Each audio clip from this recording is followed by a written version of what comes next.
Good morning and welcome. I'm Sandy. Today's intention is the last topic under nonviolence, and it's titled Developing Compassion. So take a breath, settle in, and relax. You may not get to choose everything the day brings you, but you can choose how you meet it. So we learn compassion as we begin to dissolve our personal version of the world. We begin to put ourselves in other people's positions, and we're not afraid to see reality as it actually is. It is a condition of the human experience that the mind oftentimes creates stories and circumstances that create safety for us.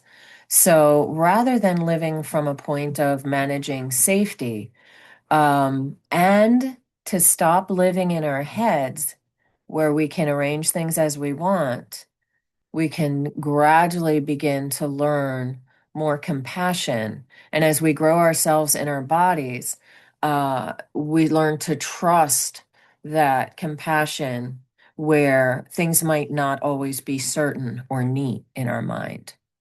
So in ancient times, compassion was understood to carry a very gut-wrenching inner reaction. And when gospel writers did use the word, it was used to portray a person that was touched so profoundly by the situation of another person that they just disregarded all safety for themselves and took immediate action on behalf of the person who was suffering. So compassion is to be more than a sorrowful feeling, right? It's not just feeling bad for somebody else. It really is not that at all. It's a powerful response that leads to outward action that took a risk. So an example that I have is last year, I had a particular class with a lot of students who had special needs, and one particular student was nonverbal, although he was making progress. And he started to actually use a little bit of speech in class. So he was always a little bit behind everybody, and we were doing an activity where everybody got into groups, and he was just finishing up as all the groups had already been established. And I had another student who, not the best student in the class by far, went out of his way to leave his group, come over to this nonverbal student and say, "Do you have a group yet?" And the student said, "No." And he said, "Well, you can come and work with my group and the others over here." And I was taken aback by that, honestly. Over the years, the academics have definitely taken a downturn, but I was so happy to see that the compassion of that student, was just it was the biggest thing in the room that day. It was pretty cool. So, in developing compassion, the idea that every pair of eyes that meet you across your day has experienced something that you could not endure. Every human being walking this earth has painful stories tucked in the corners of their hearts.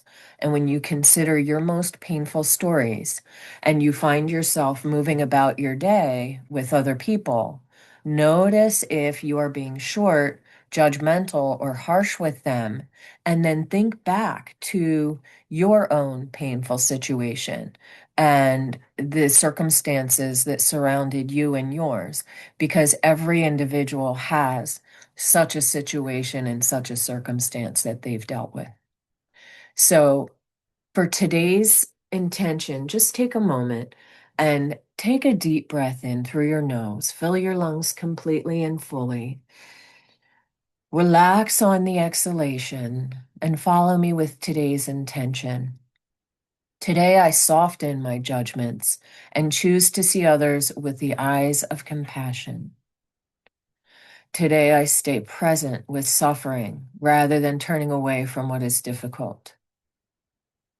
Today, I allow compassion to move beyond feeling and become an act of kindness, despite what others may think. Today, I remember that every person carries a story that I may not be able to see. Remember, you might not be able to choose what the day brings you, but you can choose how you meet it with intention and purpose. Thank you for sharing this time with me today. Be well Namaste.